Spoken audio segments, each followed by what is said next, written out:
vou entrar também, já para comentar, sobre o projeto de lei que o senhor é autor, que está na site da Câmara Federal como enquete. E aí, a última vez que eu entrei, existia aqui uma divisão um pouco a favor de não ao projeto que o senhor apresentou e outra parte um pouco menor, que aí sim para o PL 318/2021. E uma outra parte maior não. E aí eu vou dar esse placar enquanto o senhor ajusta aí, para a gente já posicionar o nosso público sobre isso. Então, como é que está agora? A enquete tem bastante participação. O senhor tem acompanhado o resultado? Não. Você me ouve bem? Estou te ouvindo. Ah, tá legal. Eu acho que, igual você, eu também não sei mexer muito nessas Eu sou um tecnologias. fracasso. Eu também. Então, nós fizemos a proposição, né?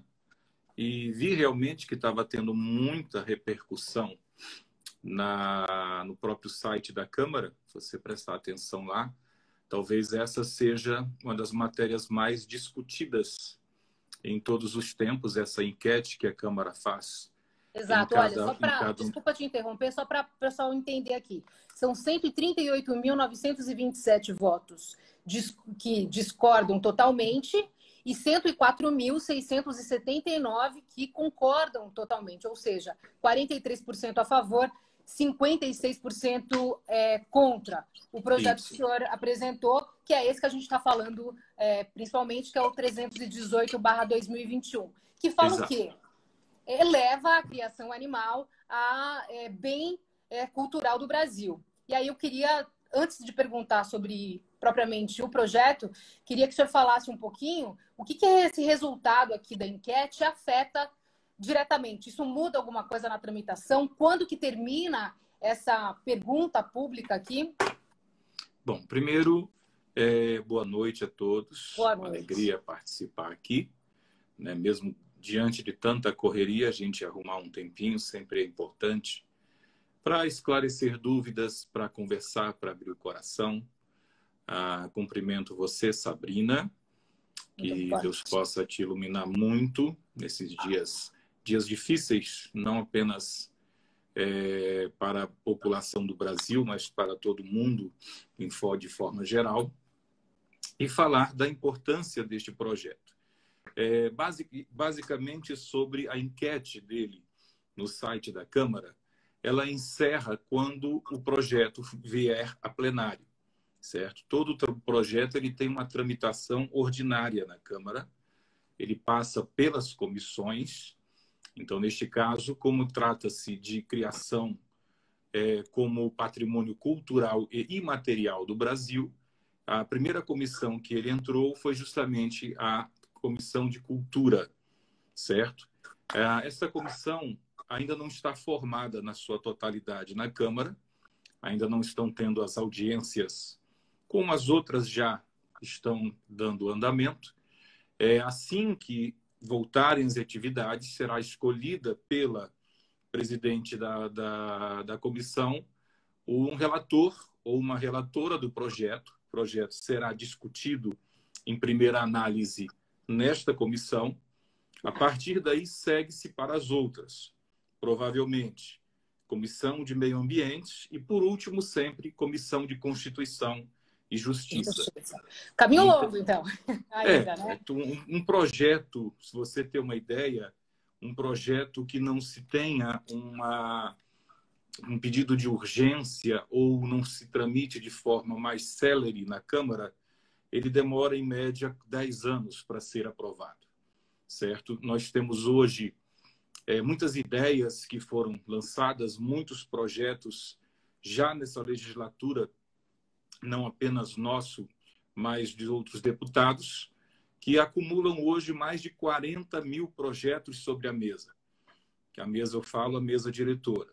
Então, são muitos projetos, então há o engajamento de todos os deputados que são favoráveis a este projeto, que ele se torne célere, que ele caminhe nas comissões, que que ele venha sendo aprovado em cada comissão e, posteriormente, em plenário também, com uma grande Agora, esse vitória para resultado, todos ainda os que criadores. parcial, ele afeta de que forma? Ou não tem nenhum tipo de... Ele torna o projeto mais urgente a ser votado. Mas Então, aí depende do resultado, quando há um né? destaque, independente do resultado, Tá. você vê que temos aí 138 mil. Eu sempre brincava o seguinte, eu não sou ator da Globo, né? Eu não sou famoso. Aqueles que são favoráveis ao projeto, não tem nenhum ali que seja famoso. E estavam lutando por essa enquete. Então, a gente conseguiu 104 mil pessoas, 108, você me disse aí, de pessoas 104, que realmente estão interessadas nisso. E não foram, e aqui já digo, não foram enganadas por propagandas. Aquilo que nós mais enfrentamos durante esse período que o projeto nem havia ido, já havia sido protocolado, mas ainda não havia sido encaminhado para as comissões, já foi uma propaganda negativa. Que propaganda? Tipo, colocando animais em situação de risco. Ixi, cortou. Espera aí, que eu acho que a internet deu uma falhada.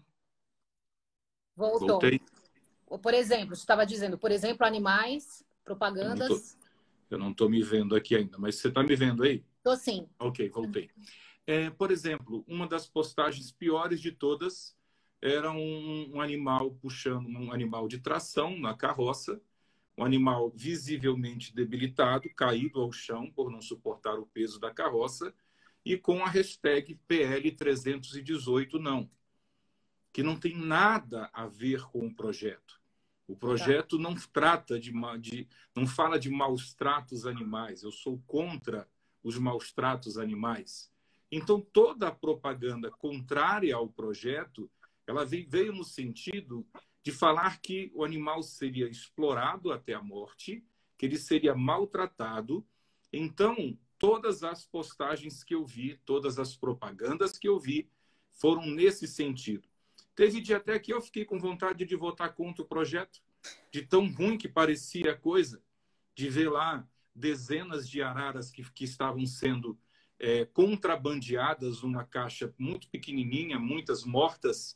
Falei, caramba, eu vou ser o autor desse araricídio, né, se eu posso assim chamar. Então, a gente vai falar de todas essas questões, porque a gente já está permeando várias questões que, como o projeto é amplo, a gente chega em, por exemplo, questões dos animais silvestres, tráfico de animais, falando aqui pelas perguntas que chegaram, tá, deputado? Mas antes de entender, antes da gente ir propriamente para esse debate, queria te perguntar o seguinte, a gente entrou em contato com o IPHAN, que é o Instituto do Patrimônio Histórico e Artístico Nacional, e perguntamos sobre essa possibilidade de tornar a criação de animais em projeto, né, como a proposta do senhor. Agora, a minha pergunta, o IPHAN respondeu o seguinte, não entendemos que a via legislativa seja servível para esta finalidade. Foi a resposta do IPHAN. Aí a pergunta que eu faço para o senhor, o legislativo, e aí no caso o senhor como deputado, não estaria atropelando o IPHAN que tem essa função? Não, absolutamente não.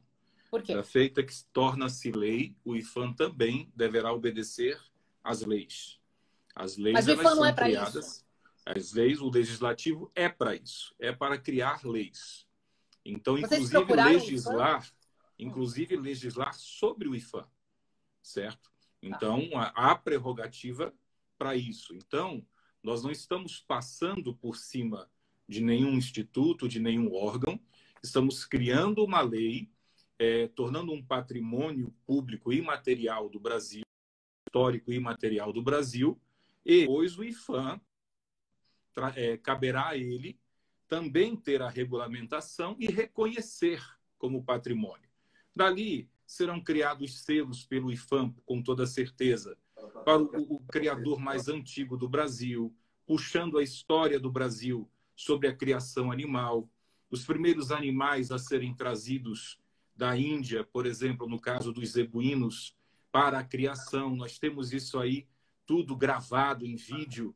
Então, isso faz parte da história e da cultura. O IPHAN, ele, como qualquer órgão, ele vai se adequar e se adaptar às leis que forem vigentes ao país, às leis que forem criadas no Congresso Nacional. Já nem buscou esse caminho, nem tentou falar com o IPHAN. Não é necessário, não é necessário. Da feita que a lei é aprovada, o IPHAN, automaticamente, ele já vai ter que se adequar à lei ou à nova lei que esteja ali estabelecida. Certo. Bom, eu queria perguntar para o senhor, a gente tem várias perguntas. Apesar da gente não ter feito debate aqui, mas a gente falou, quem quiser perguntar, era a oportunidade. Eu preciso só uma pergunta, Sabrina. Você é muito simpática, eu queria saber quanto tempo, mais ou menos, que eu estou dosando entre o trabalho e aqui a entrevista. Tá, bom. Então, uma meia horinha dá para a gente conversar? Eu acredito que sim. Então, vamos lá. Se for para o senhor bom, perfeito. Então, vamos lá. Bom, primeiro eu queria questionar o senhor sobre a necessidade desse projeto, porque a criação continua. A preservação, o trabalho de preservação de espécies ameaçadas, por exemplo, também continua, independentemente desse projeto. Por que a necessidade de tornar, então, a criação em cultura brasileira? Não, o projeto ele apenas vai estar dando uma segurança jurídica. Cultura brasileira já é a criação. Nós já temos essa cultura pela natureza do país, né? Então, desde que os portugueses aqui chegaram, já encontraram criações feitas pelos indígenas, certo? Então, desta feita é... Opa! Eu estou falando que aqui é tudo no improviso. Vamos lá. Deixa eu voltar aqui. Deu certo aí? Estão me vendo? Alô? Histórico. Mas, rapaz... Estou ouvindo. É ao vivo, né? Ao vivo, é ao vivo. Assim, esse é o que a gente diz. Esse é o ao vivo. Ao vivo acontece tudo. Mas você estava dizendo do histórico. Tomara que não pule... Isso. Então, já existia, já é na história do Brasil cultural a criação. Certo? Já é cultura. Então, não existia o quê? Um projeto que regulamentasse isso, que dissesse, olha, é cultura brasileira. Então, surgiu a necessidade para quê? Para dar segurança jurídica aos criadores, ok? Nós sabemos que é um projeto polêmico? Sim. Se formos analisar a maneira como a gente olha algo, cada um vai enxergar de uma maneira diferente. Na minha visão, o projeto ele visa realmente a criação animal. Está escrito, são 3 linhas que descreve tudo. O restante, me permita e me perdoe a palavra, é balela. O resto é conversa. Exploração animal dentro do projeto não existe. O que estamos tratando é a criação animal como patrimônio histórico e material do Brasil, visando a preservação das espécies. Ponto. Tá. Então vamos por partes. Eu queria entender o seguinte, sobre a questão de ser uma tradição. Ser tradição por si só, e aí eu pergunto também para o senhor, não basta. Porque a gente tem tradições ao longo da história que foram colocadas... Dou um exemplo simples aqui, mulher não votava há pouco tempo. Né? Ou, no âmbito dos animais, a gente pode falar que na Espanha, a tourada, que é símbolo, inclusive, do país, está sendo questionado. Então, a gente tem tradições que estão sendo questionadas. Mas que mudam. Continua, mas a minha pergunta... Fico até muito feliz que você falou do voto da mulher, porque o partido que eu pertenço, que é o PTB, foi o que deu voz à mulher na política, foi um projeto do PTB para que a mulher votasse no Brasil.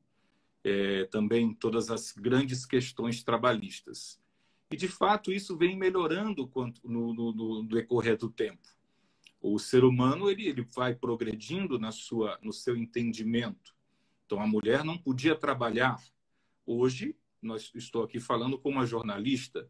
Se isso fosse há sei lá quantos anos atrás, seria impossível. Então, nós precisamos também, como criadores, como pessoas responsáveis, melhorar a forma de criação. Nós precisamos aprimorar a forma de criação. Temos, sim, numa regulamentação, tratar ou trazer para a legalidade todos aqueles que são irregulares, acabar com os maus tratos animais, coisas que hoje não... Entendeu? Mas sempre vai fazer parte da vida e do cotidiano do brasileiro. Ok? Por quê? Porque quando se fala em criação, você usou um exemplo de cultura que, para alguns, vai ser maus tratos. A tourada, no final, o touro ali, se ele não vence o toureiro, ele é sacrificado. Então, para muitos, aquilo ali é cultural? Mas é maus tratos. Nós não estamos tratando disso.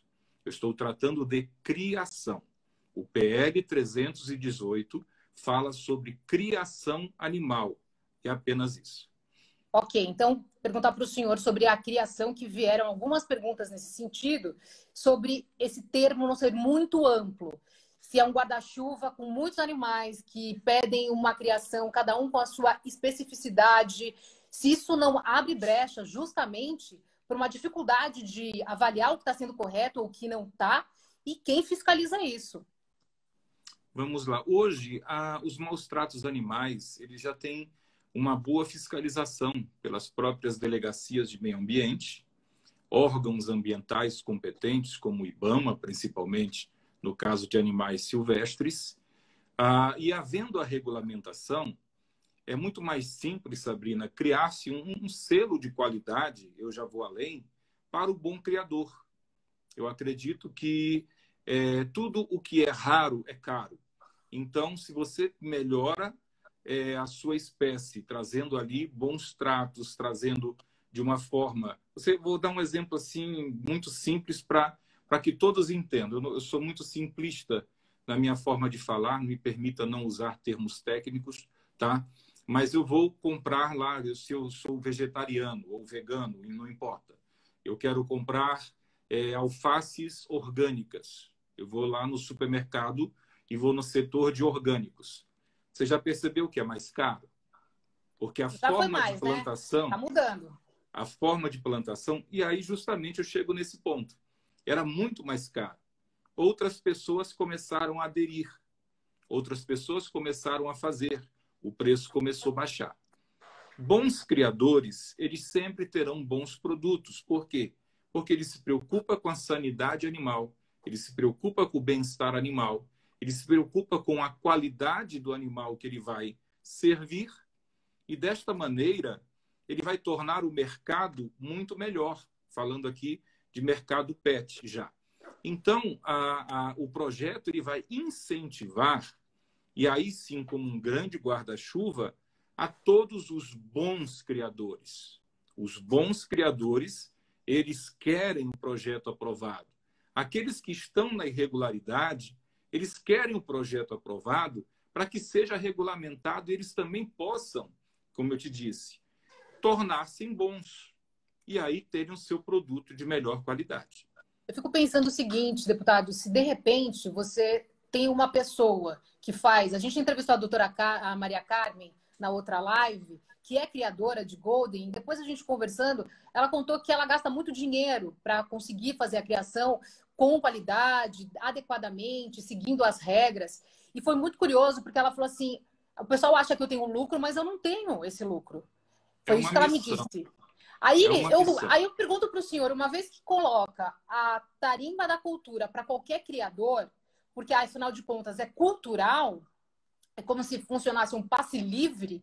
Então, assim, quem que fiscaliza? O IBAMA quase não consegue fiscalizar o que a gente imagina, por exemplo, agora lá na Amazônia. A gente vai entrar nessa polêmica, mas vamos voltar aqui. Não, se quiser, vamos entrar. Eu sou da Amazônia, a gente está lá. Não, a questão e conhece a realidade. Não tem quem fiscalize. E aí a Amanda mandou aqui um comentário interessante. Ela falou, e as ONGs são fiscalizadas? Então, assim, a gente não tem quem fiscalize. Então, a gente falar, tem que seguir determinadas regras, mas não tem quem fiscalize, é uma regra morta. Sabe quem será o maior fiscal disso?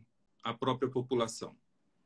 Então, a partir do momento em que a pessoa consegue, volta ao exemplo lá da alface orgânica. Quando percebe-se que ela tem melhor qualidade, eu começo a optar e querer buscar um produto de melhor qualidade. Eu começo a pagar mais por isso. Mas sempre, você é mais ou menos, eu acho que da minha época, tinha na época do Sarney, presidente, ele criou um órgão chamado SUNAB. E ele criou uns botõezinhos. Eu não usei porque eu acho que a gente era muito criança. Mas era assim, fiscal do Sarney, que era, houve um congelamento de preço no Brasil e o estabelecimento que aumentasse preços, ele era denunciado pela Praçunab. O maior fiscal é o próprio povo. Quem vai trazer maior segurança para o bom criador é aquele que vai consumir, certo? Então, gente, você pode, por exemplo, estou aqui em Brasília hoje, confesso, não sei mais como era, mas eu já fui, aqui tem um lugar que chama Feirinha do Paraguai, e existiam alguns criadores que eu não conheci muito a origem, mas nós chegávamos lá, assim, tipo, num dia de sábado, várias pessoas com o porta-mala do carro aberto com animais dentro para vender. Uhum. Eu não sei a origem, eu não sei de onde veio, eu não sei como foi criado. Quando um animal desse você coloca ao lado de um animal que é muito bem criado, um canil sério, com criadores responsáveis, ele, no decorrer da vida, a diferença começa a aparecer. Mas aí já foi, né, deputado? Aí o senhor já criou um vínculo com o animal. Nós não mais, o próprio consumidor já não mais vai querer um produto de uma qualidade inferior. Mas a questão também, desculpa te interromper, mas é pelo nosso tempo, mas o preço normalmente é bem diferente. A gente entra aqui em qualquer site de venda aqui pela internet, a gente vê uma disparidade nos valores, e quando você conversa com um criador que é sério, que segue todas as medidas, você percebe, ele fala, não tem como eu cobrar para reproduzir um animal com esse preço. Isso é fundo de quintal. E o que a gente vê é muito fundo de quintal. Daí a minha pergunta, então eu não estou chamando ninguém de mercenário, não estou chamando ninguém como de traficante de animal. O que eu estou dizendo é que a gente sabe que existe essa realidade no país. E tem gente que segue a risca, faz tudo direitinho. Como diferenciar, deputado? Sendo que a gente tem no projeto de lei uma fala de criação de forma muito ampla. E é essa a minha pergunta. O senhor falou de regulamentação. Não tinha que vir antes, inclusive? Não, a regulamentação vem após um projeto aprovado, certo? Eu preciso dar segurança jurídica para os bons criadores, para que não ocorra, como em algumas cidades, que de repente haja uma lei municipal que diga que na cidade é proibido venda de animais em pet shops ou criação de animais dentro do limite do município. O caso de São Paulo. Se eu tenho uma lei federal, dando o direito jurídico da pessoa criar, essa lei ela sobrepõe uma lei municipal. Então, eu estou dando segurança para os bons criadores terem a oportunidade de continuar o seu negócio, que você já mesmo disse agora há pouco da outra entrevistada. Quem faz muito bem o seu serviço não tem muito lucro, não, Sabrina.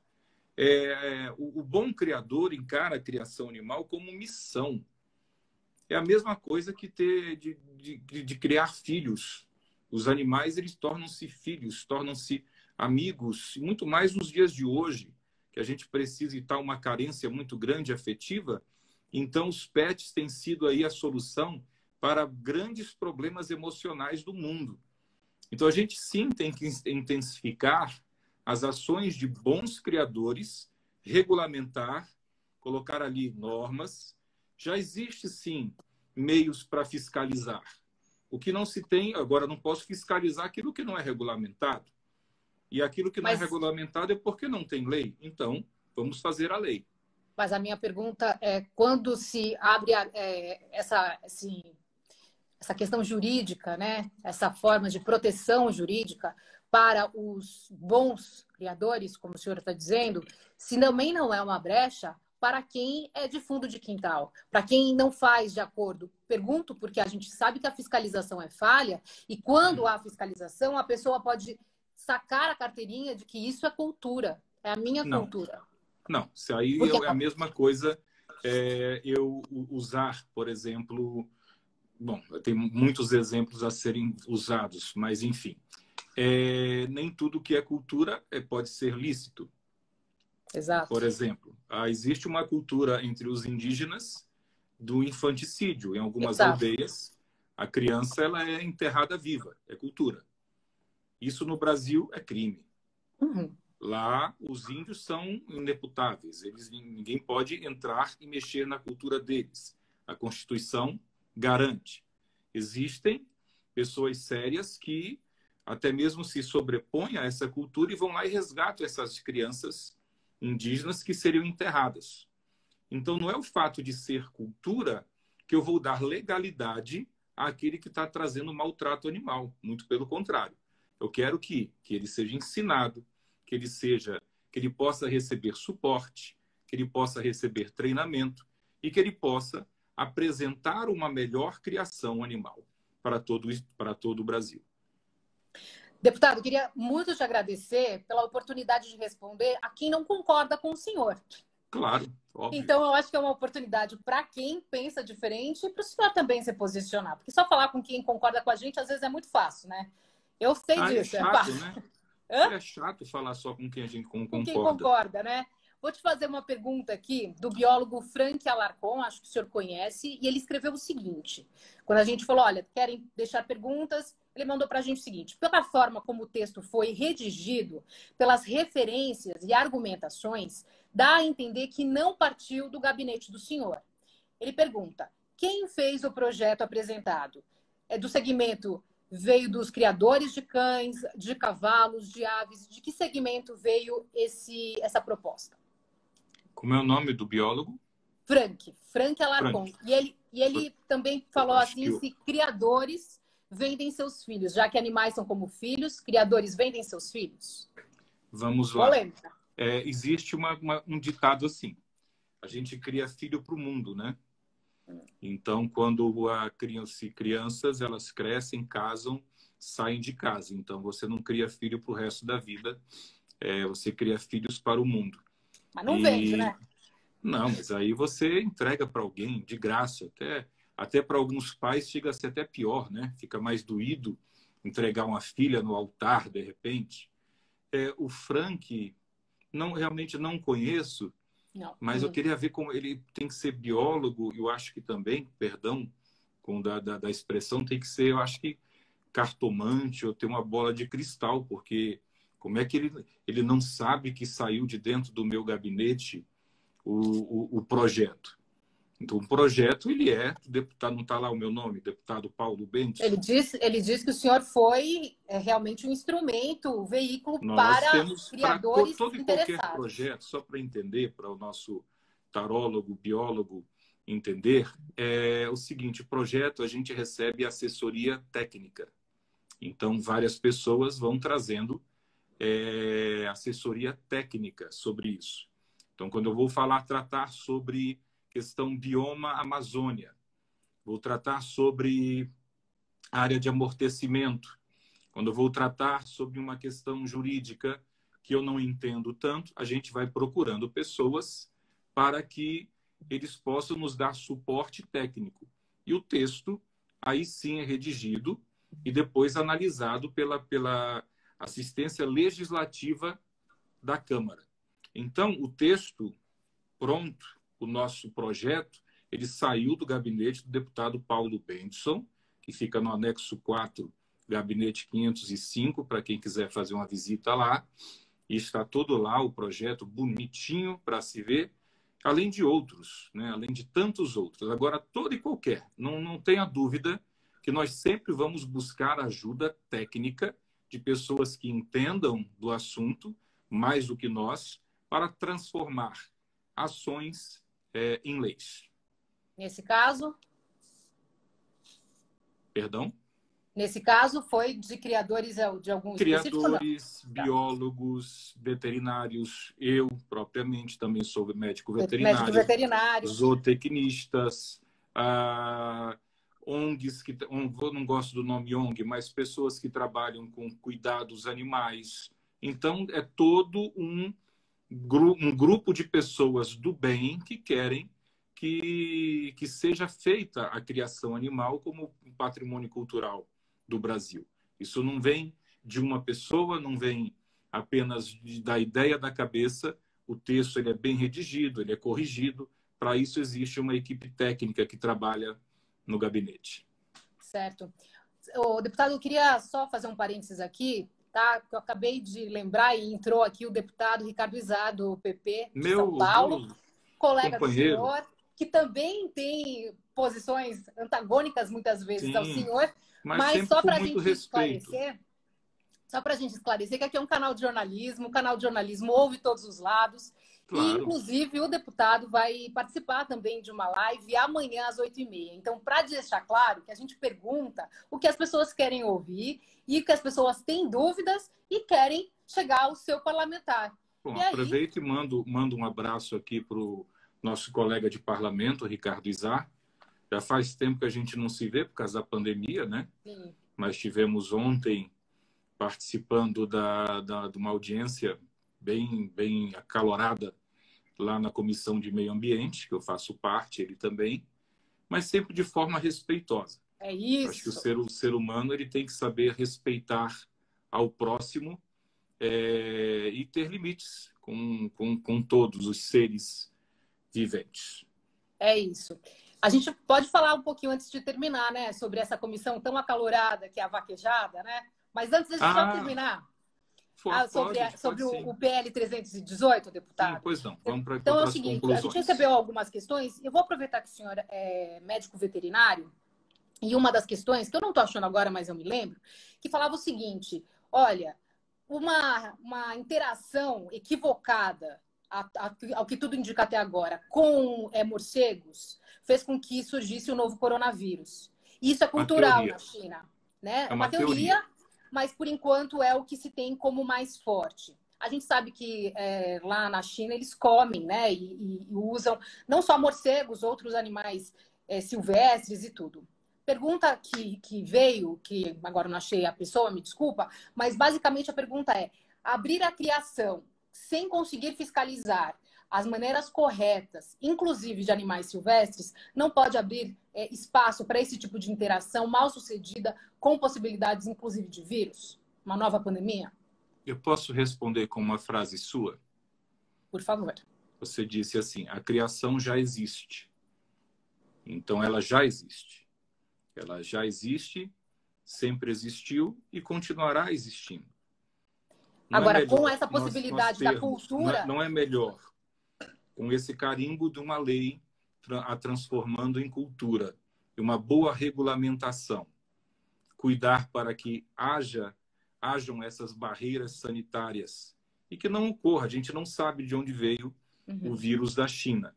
Quer dizer, sabemos que veio da China, não sabemos a origem. Aqui a gente pode tomar muitas decisões e partidos diferentes, o que eu não vou fazer. Se foi um vírus fabricado, se veio do morcego, se veio... Nunca, para mim, é um vírus que tem que ser combatido, será, e nós vamos vencer como humanidade. Certo? Perfeito. Nós vamos vencer. Agora, então, é muito melhor termos um carimbo de um projeto onde eu terei uma regulamentação do que deixar da forma que está, que vai continuar tendo a criação. Eu não vou poder trazer para a regularidade o que está ilegal, não vou poder fiscalizar da forma como deveria, não vou poder premiar os bons criadores de todas as espécies animais. Então, é muito melhor termos uma lei. Isso vai ser aquilo que nós chamamos, na medicina veterinária, a melhor barreira sanitária de todas. Não haverá uma contaminação, vou usar o termo mais leigo, entre espécies, certo? Então, isso pelo contrário, nós vamos trazer segurança para os humanos. Perfeito. Eu só antes, então, da vaquejada, só uma questão dos animais silvestres. A gente recebeu essa pergunta. Se o projeto for aprovado, o impacto para animais silvestres vai ser bem diferente do que para animais domésticos. O PL não define isso. Como coibir o tráfico de animais, se com base na cultura, isso poderá ser alegado por traficantes? Acho que o senhor já até comentou alguma coisa sobre isso, mas foi o Marcelo. Um dos projetos que nós fizemos aqui na Câmara, eu sou o campeão de projetos apresentados nos 2 anos em que sou deputado, 2019 e 2020. Um deles fala exatamente contra tráfico de animais, contra a biopirataria, contra a ilegalidade de transporte de animais silvestres. Agora vejamos, Sabrina, a forma de trazermos uma preservação de uma espécie animal, a forma mais importante é a criação. Eu vou dar um exemplo claro, eu vou dar um exemplo prático para você no Mato Grosso, quando ali haviam quase extinção de jacarés, seja na região do Pantanal ou em outros rios. Ali foi permitido pelo IBAMA criação de jacarés em fazendas. Então, ali existem no Brasil várias fazendas de jacarés. Mas isso é recente, né? Não, já tem mais de 10, 15 anos. Mas eu estou falando historicamente. É uma história recente. Só que esses jacarés que não foram caçados, eles repovoaram os rios de toda daquela bacia. Então, entenda, se eu tenho um animal certificado, hoje eu não posso te precisar o valor, mas eu sei que é bastante caro, certo? Eu trazer e criar ali uma ave, um papagaio, uma arara, certo? Certificada pelo IBAMA, com o anel do IBAMA, e cumprindo todas as regulamentações, a pessoa consciente ela vai preferir esta ave do que tirar da natureza. Automaticamente, o animal que está na natureza está preservado, porque eu não vou precisar mais trazê-lo para o meu convívio se eu já tenho onde adquiri-lo de forma correta. Deputado, nosso tempo já está terminando. Já correndo aí.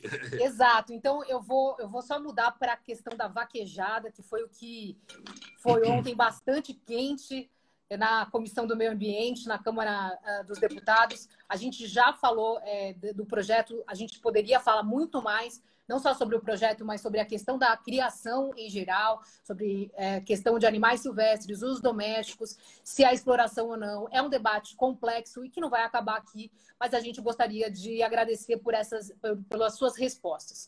Mas agora vamos falar da vaquejada, que essa também é uma outra polêmica que já vem de tempos. E aí eu gostaria o senhor é relator do projeto na comissão, né? Fui o relator. Exato. E o senhor pediu, colocou ali... Primeiro eu gostaria que, para quem não conhece, o que basicamente é a vaquejada, né? Que já foi parar no Supremo Tribunal Federal, já foi discutido, já foi proibido, teve lei, emenda a Constituição e agora é cultura do Brasil. O que é a vaquejada propriamente dita? Vamos lá. A vaquejada, ela nasceu, vou chamar assim, nos sertões ou rincões do Brasil, certo? É quando é um hábito do vaqueiro buscar o boi no campo, certo? Onde não havia laço, então pegava-se pelo rabo, derrubava para curar alguma, desculpa o termo sem ser o termo técnico, tá? Uma bicheira, uma miíase, certo? Então ali derrubava-se o bezerro, rapidamente amarrava e eles faziam a cura de escorna, enfim. Então, isso foi sendo adquirido durante o tempo e foi criado ali uma modalidade de pista de areia, onde solta-se um bezerro e 2 vaqueiros vão acompanhando. E fazem o mesmo processo como se estivessem em campo. A derrubada do animal, apiamento do animal. Hoje, né, e o que foi aprovado ali já é patrimônio cultural do Brasil, já é patrimônio histórico do Brasil, acontece há dezenas, talvez mais de século. Então, apenas estamos agora transformando como um esporte formal. E veja que nós mas o senhor não respondeu ali... o que eu perguntei. O que acontece ali na pista? Pega o boi, são 2 pessoas, um São 2 pessoas, ele abre o brete ali, ele sai correndo. É uma pista. Um em cada cavalo. Você tem tantos metros, 2 cavaleiros, né, 2 vaqueiros. Ele tem tantos metros para derrubar esse animal e amarrá-lo. E pronto, ali. Ali é contado. Puxa pelo rabo.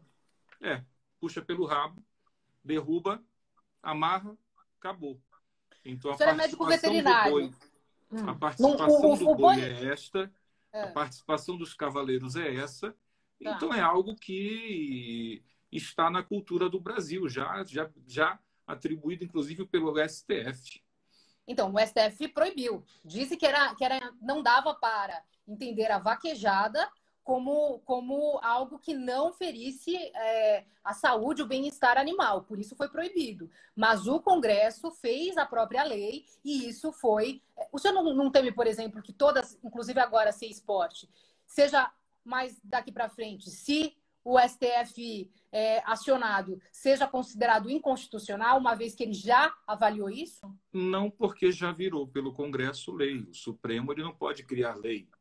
Ele simplesmente vai interpretar pode dizer as que ela leis, não vale. criar, ele simplesmente tem que obedecer às leis e interpretar as leis que o Legislativo faz.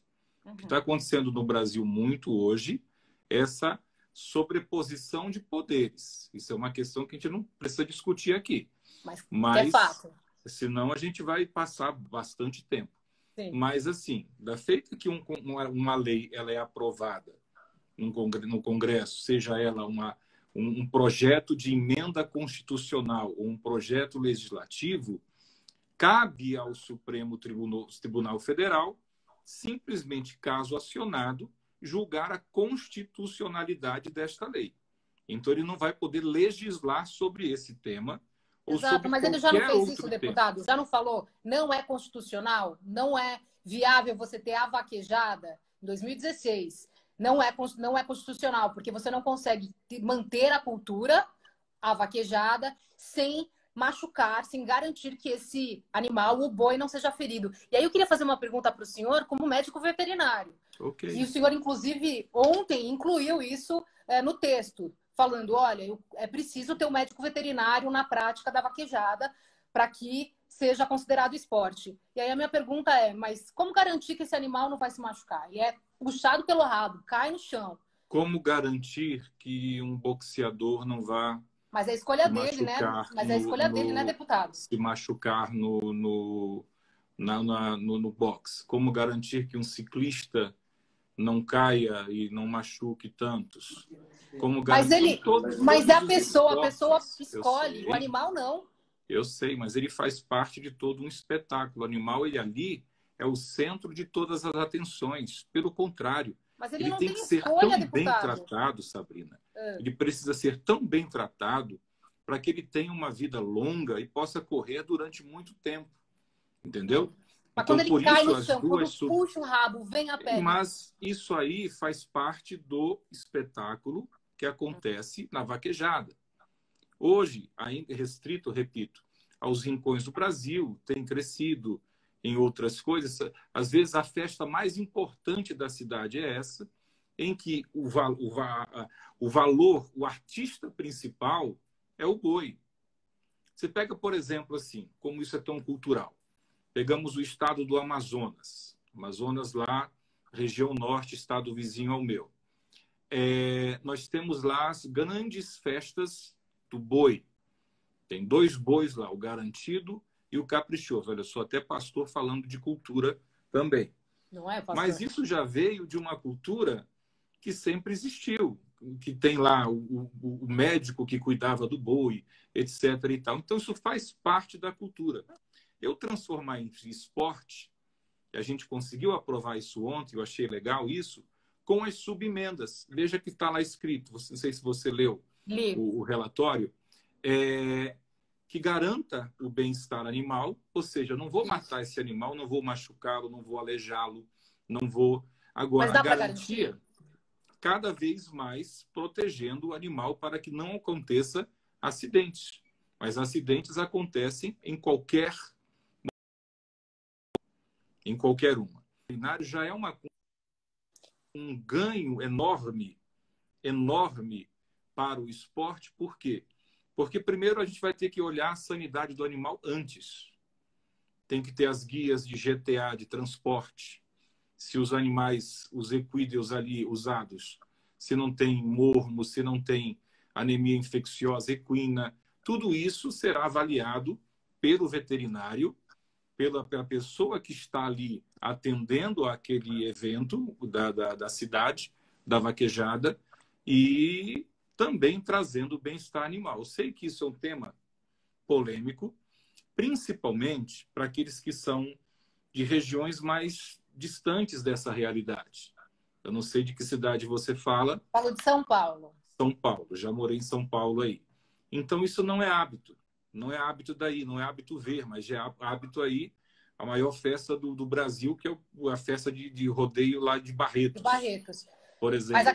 Mas a questão aqui, deputado, e aí eu volto, só insisto na questão, porque o senhor é veterinário, se tem como garantir, porque o Supremo entendeu que não tem.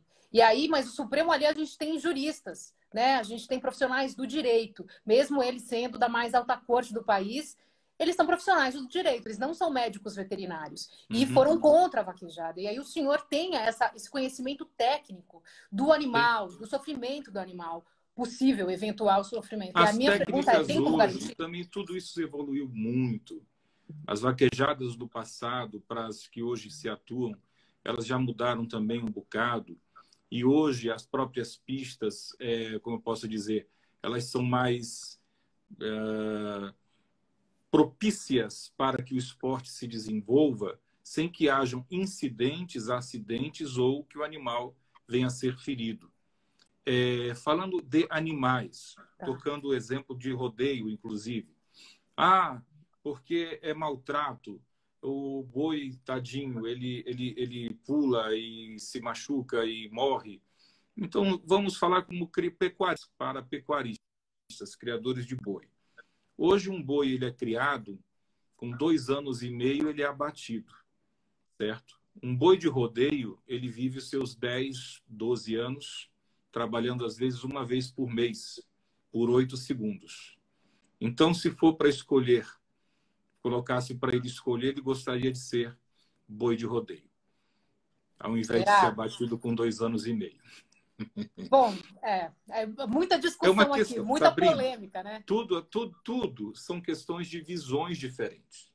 E é por isso que a gente tem que Sabrina, discutir, não é? por exemplo, a Sabrina. Sabrina, seu nome significa princesa. Olha só.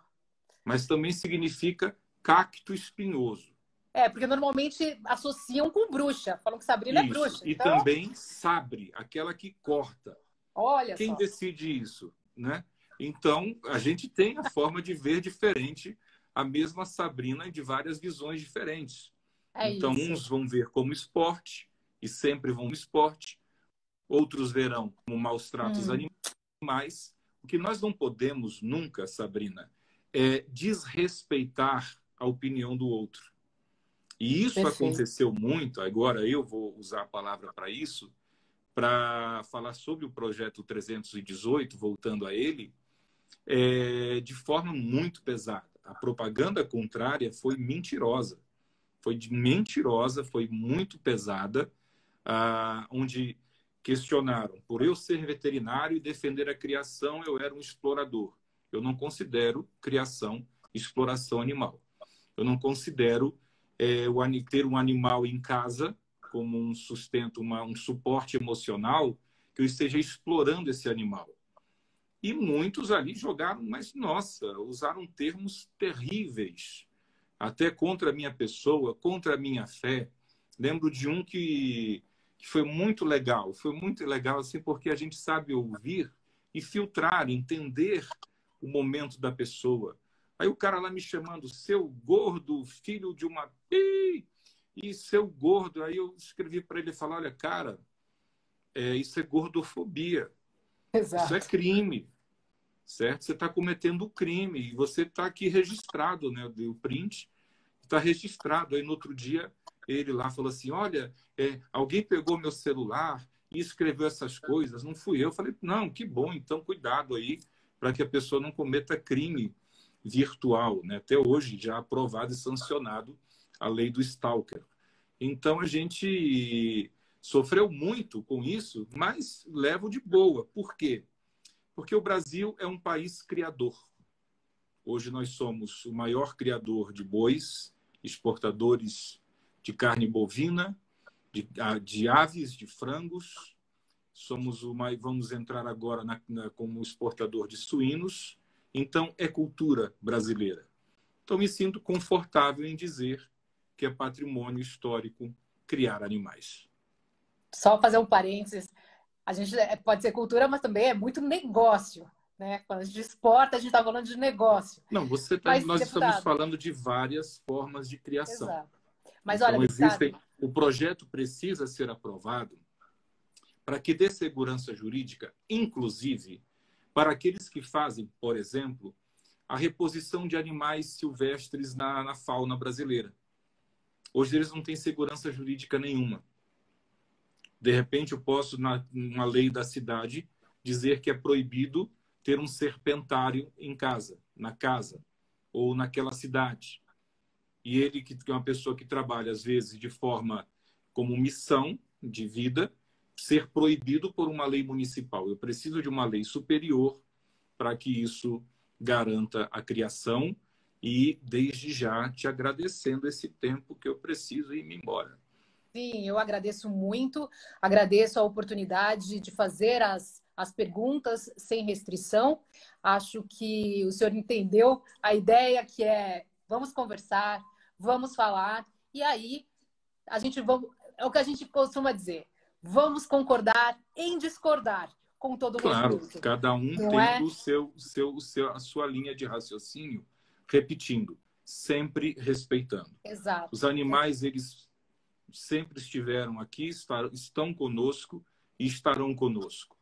Aqueles que mais falam sobre, não vou usar o termo maus tratos, mas a exploração animal, a gente precisa só de um dado aqui para a gente encerrar de verdade, tá? Por exemplo, agora, nesse momento em que estamos vivendo de pandemia, dois dados eu te dou.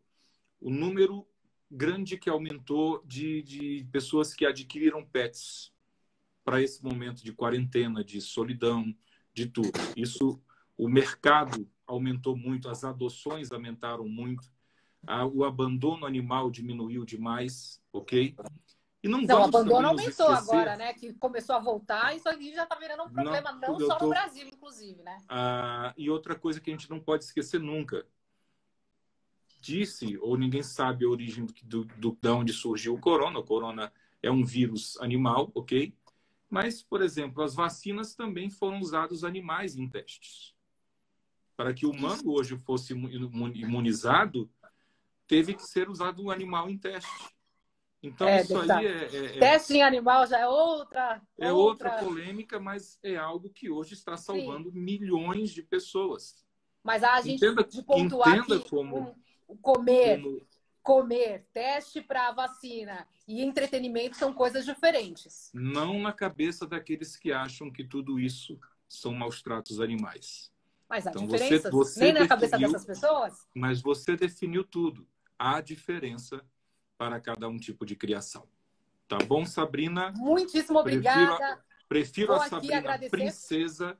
Tá bom? É a melhor das definições? A melhor das definições. Fique com Deus. Um abraço a todos. Muitíssimo obrigado. Tá bom? Um grande abraço. Até a próxima. E quando precisar, estamos aqui. Deixa eu só encerrar aqui, então, deputado. Deputado Paulo Bentson, que é o autor do PL 318/2021, tão polêmico. A gente vai falar amanhã, já deixo o convite, inclusive, para o senhor deputado, com o outro deputado, o Ricardo Izar, do PP, aqui de São Paulo. Deputado, muito obrigada, boa noite, até a próxima. Agradeço, fiquem com Deus, Deus os abençoe.